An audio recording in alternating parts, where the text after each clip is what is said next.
This is a person I've gotten to know over quite a long period of time, so we're quite friendly, and it was just catching up. And suddenly this person just sort of going over what's happening in his world, just to say Trump world.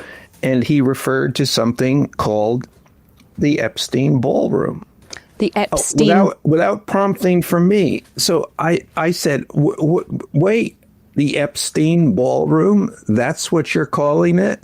And he was kind of sheepish at that moment, but then he said, well, it has come up more than a few times. The emperor has no clothes. He never did, but it seems that people within Trump's inner circle are saying something about it now.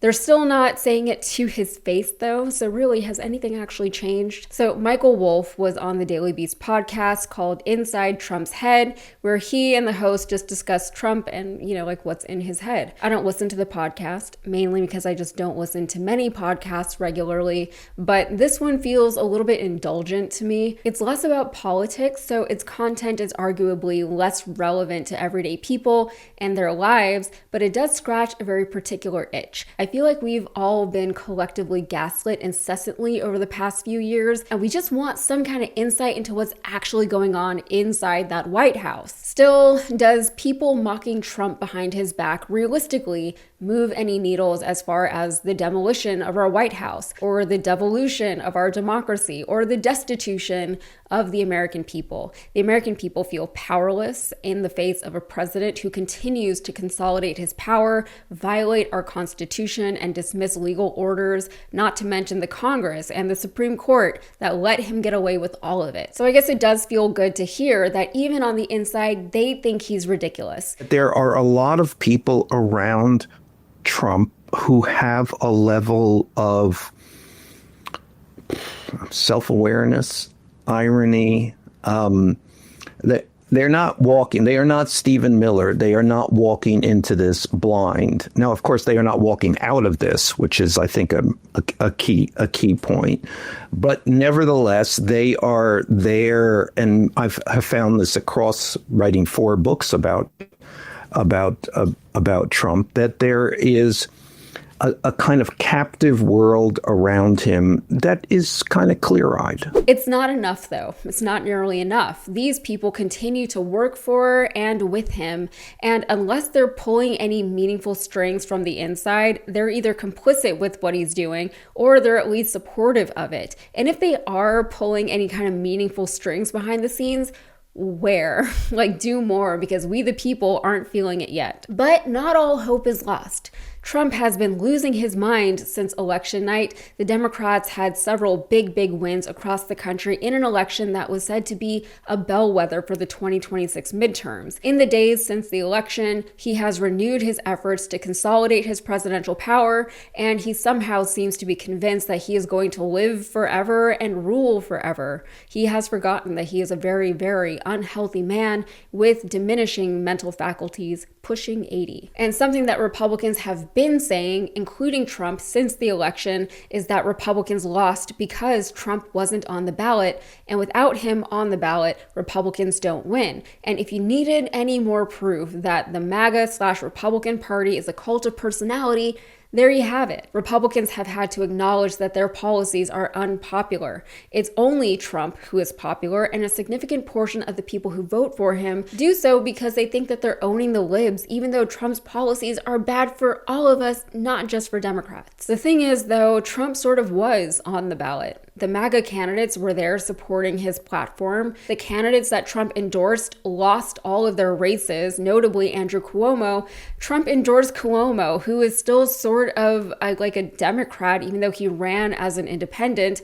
But Trump chose to endorse him over the Republican candidate, which is funny because it should serve as a mirror for Cuomo. Look in the mirror and who even are you anymore? Also, Trump endorsed but did not name the Republican Lieutenant Governor Winsome Earls Sears, who was a candidate in the gubernatorial race in Virginia. On October 20th, he told reporters on Air Force One, "I think the Republican candidate is very good, and I think she should win because the Democrat candidate's a disaster." Late on Tuesday, he appeared to reject any notion that voters might be turning against his administration, posting on his Truth Social platform, "Trump wasn't on the ballot and shut down were the two reasons that Republicans lost election night, according to pollsters." Democrat Mikey Sherrill also won the gubernatorial race in New Jersey, and Cincinnati, Ohio, Atlanta, Detroit, and Pittsburgh all elected Democratic mayors. But on top of Trump not being on the ballot and Trump acknowledging that despite his best efforts to pin it all on the Democrats, the Republicans are the ones being blamed for the still ongoing shutdown, Trump has since started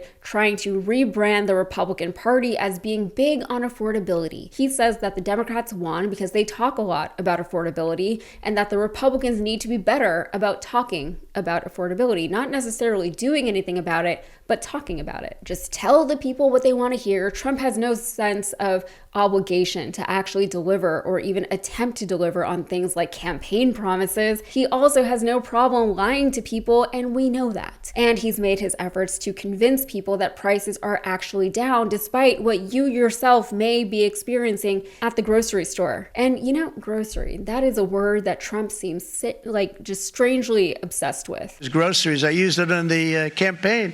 It's such an old-fashioned term, but a beautiful term, groceries. It sort of says a bag with different things in it. Groceries went through the roof, and I campaigned on that. I talked about the word groceries for a lot. If you look at what's happening, you got to see this today. I said we're going to try and get groceries down, right? An old-fashioned term, but a beautiful term. Eggs. So when I got in, the press went absolutely crazy the first week. They said, eggs have quadrupled in price. I said, I just got here. Tell me about it. And Brooke Rollins and our team did a great job, and eggs are down now 79%, and they're all over the place. And this was a problem that somebody else would have taken a long time to cure.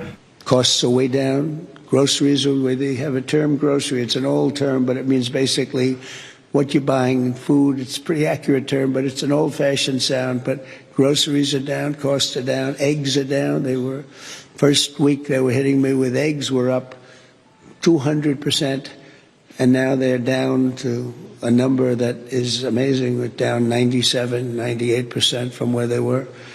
And everybody, they said, you won't have eggs for Easter. Well, we had everybody had eggs for Easter at a very reasonable price. At the White House, we had our little Easter egg roll, and we had hundreds of thousands of eggs purchased. There's so much more, but I think you get it. So he also thinks that you need an ID to buy groceries, something he has said before, but he has reiterated just this last week, in case you were wondering if this man has ever himself bought groceries. The meltdown from Republicans continues, with pundits everywhere trying desperately to diagnose what really happened Tuesday night, as if there's any actual question. There's so much more from the meltdown that I could include in this video, but I just can't include it all. In the meantime, these newly elected Democrats, particularly Zohran Mamdani, still have a battle ahead of them. Zohran is beloved by the people, but despised by Republicans and the Democratic establishment. He seems to be assembling a strong team, though, including Lena Khan, so we'll see how he does. All right, that's it for me. If you got anything out of this, please like the video and subscribe to the channel for more.